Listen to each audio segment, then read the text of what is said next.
Pero hay mucho, mucho más detrás de esta iniciativa, no solamente el tema de la austeridad, salvo la mejor opinión de la doctora María Amparo Casar. Buenas noches, María Amparo. Muy buenas noches, Pepe. Pues traes un tema a la mesa y bueno, importante por la regresión democrática que podría haber, pero realmente deberíamos estarnos ocupando de otras iniciativas que le importan más al pueblo, ahora sí, como diría López Obrador, al pueblo mexicano, Pepe. Hablas tú del contenido y resumes muy bien los principales puntos, Pepe. Sin embargo, creo que en este caso tenemos que hablar de dos cosas. Uno es la reforma, abrir una reforma electoral de carácter constitucional y otra, perdóname que lo diga, el contenido que ya has comentado. ¿Y por qué te digo esto, Pepe? Porque creo que, bueno, no creo, en un momento de polarización como el que se vive en este país, eh, es un mal consejo abrir una reforma electoral del corte que sea. Segundo, Pepe, una reforma electoral nunca se prueba en una elección general, en una elección presidencial. México tiene elecciones concurrentes cada 3 años, que son las de presidente, diputados y senadores, y tiene las intermedias. Las mejores prácticas señalan que debe de probarse en unas intermedias. Tercera, está roto el diálogo, no solamente entre el Ejecutivo y la oposición, nunca ha recibido ni a los líderes de los partidos ni a los líderes parlamentarios del presidente de la República, que es una barbaridad en una democracia. Y pues, ¿qué vamos a sacar de esto? Se necesitan los votos de algún otro partido de oposición para sacarla. Si hay alguna, Pepe, ley que debe de salir, una reforma que debe de salir por una amplia mayoría, yo te diría casi por unanimidad, es una reforma electoral. ¿Por qué? Porque si no se pone en riesgo la elección y los resultados. Si hay partidos que no están de acuerdo con el contenido de la reforma electoral y son los propios partidos los que se van a regir bajo esa misma conjunto de normas, pues es una buena fórmula para que haya una crisis electoral en este partido. Entonces, veamos, se habló hace algún tiempo de una moratoria constitucional que se habla de que se rompió por parte del PRI por lo de la Guardia Nacional. Creo que esta será una prueba. Yo creo que el PRI no va a votar, no va a permitir que se abra la reforma constitucional. A lo mejor me llamas ingenua, Pepe, pero creo que no, porque creo que es un partido pragmático, ¿sí? Y esto simplemente echaría por tierra la posibilidad de una coalición hacia el 24. Así que mi opinión es que no se abrirá, que no se debe de abrir.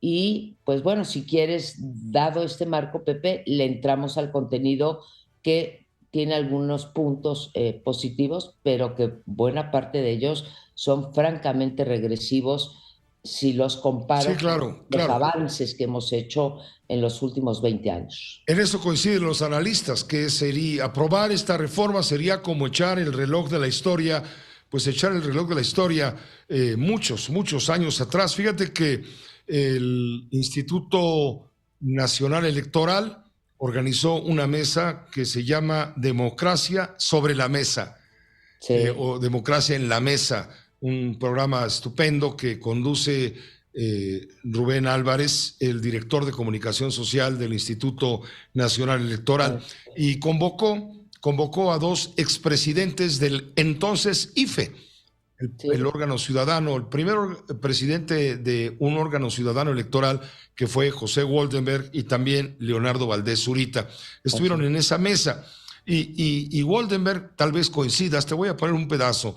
Woldenberg dice que hay puntos que alarman, pues parece que el Ejecutivo Federal pretende alinear su voluntad a los organismos, pretende alinear a su voluntad a los organismos electorales. Lo dijo de esta manera José Woldenberg en esa mesa que te menciono, la mesa de Rubén Álvarez, que se llama Democracia en la Mesa.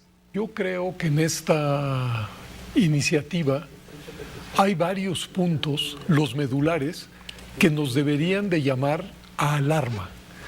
Y creo no estar exagerando. Creo que la intención principal de la reforma es la de alinear a los organismos electorales a la voluntad presidencial. Y esto sería un retroceso de enormes dimensiones en nuestro país. Porque si algo se ha logrado en las últimas décadas es precisamente la conformación de órganos electorales independientes capaz de darle garantías de imparcialidad a todos. Y cuando digo todos, estoy hablando de partidos, candidatos, academia, sociedad civil, etcétera, etcétera. Y esa intención, la de alinear a los órganos electorales, no solamente sería disruptiva, sino estaríamos volviendo a un esquema como el de los años 80. Eso es lo que mencionaba José Goldenberg, el primer presidente de un consejo electoral o de un instituto electoral ciudadano. También Leonardo Valdés Zurita, él fue presidente, consejero del instituto tiempo después, años después, dijo que el INE corre grave peligro ante la embestida del gobierno y su partido para apropiarse de las elecciones. Lo ponemos.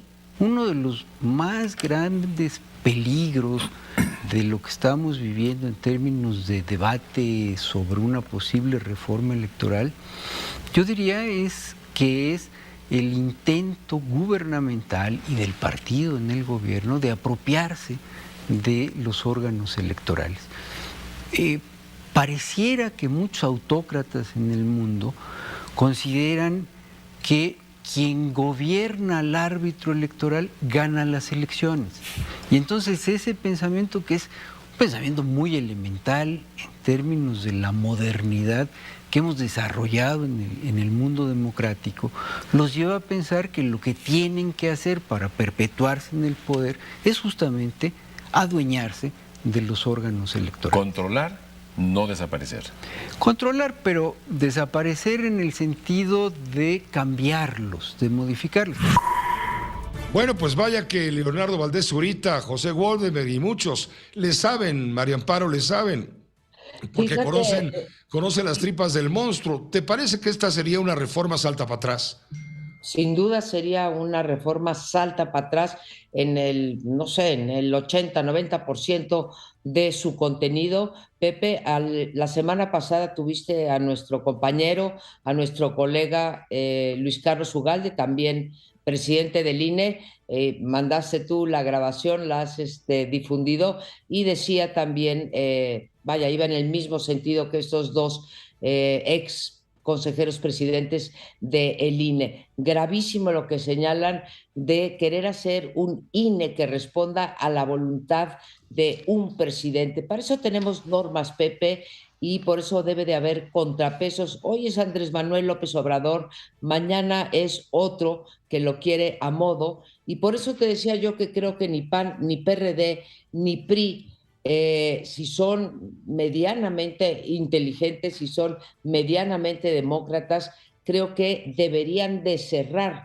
esa puerta en donde no se debe de entrar al toma y daca. Oye, me das las nuevas normas de elección que subordinarían al INE, a la voluntad del presidente, y fíjate que te voy a dar esto. No, además quedaría toda la oposición de hoy en día en una peor situación. Claro, se plantea, Pepe, quitarle dinero a los partidos, pero pues Morena está en el poder y ya se sabe, y esto lo estoy diciendo para todos los partidos, cuando estuvo el PRI en el poder, cuando estuvo el PAN en el poder, cómo se desviaban recursos públicos gubernamentales. ¿Quién tiene 22 estados? ¿Quién tiene la presidencia de la República? Pues la tiene Morena, y está haciendo, como bien lo dijo José Goldenberg, una reforma a modo, una reforma que sirva hoy al partido oficial. Muy grave, Pepe. Creo que ahí sí tenemos una mano que alzar todos los ciudadanos en el sentido de no a una reforma. Que se sienten en el 25 y hagamos en paz y sin polarización una reforma electoral, porque sí hay espacio de mejora, Pepe. Muchas gracias, doctora Casar. Como siempre, es un gusto contar contigo. Todo lo contrario, saludos a todo el equipo, Pepe, y nos vemos el próximo martes sin falta. Sin falta y sin duda. Claro, que estés muy bien. Gracias, la doctora María Amparo Casar.